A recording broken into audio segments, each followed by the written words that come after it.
هتطلع صوت ولا هتطلع اغاني افلام؟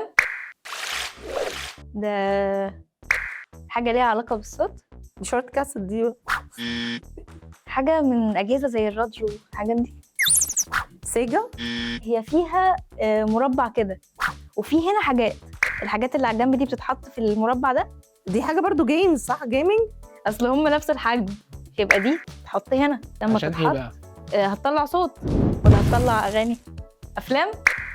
لا افلام هتشتغل فين يعني؟ كان عندنا حاجه في البيت شبه دي. بس ده صوت مش ضوء يعني.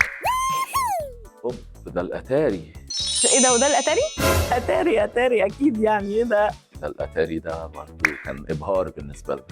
ثواني، هو بيحطوا الالعاب هنا وبعدين بيوصلوها بتلفزيون؟ كنا نقعد نقرفص تحت الشاشه ونمسك البتاع اللي كان بيجيب كارلو دي كانت غاليه دي ولا قد ايه؟ طبعا مش اي حد. مش اي حد يجيبها.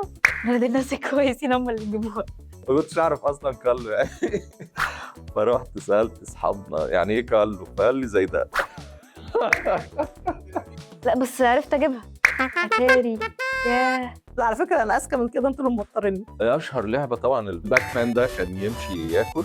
وكان في النايتاندو بوكس دي اول ما طلعت خالص، كانت حاجه صندوق كده غريب. عشت معاه مع اصحابك يعني؟ طبعا اللي عنده ما كناش بنسيبه طبعا، وبعدين اهله يزهقوا مننا بقى، اللي هو فلان بيخبط يا دي النيل، ده اللي هو مش هيمشوا النهارده يعني.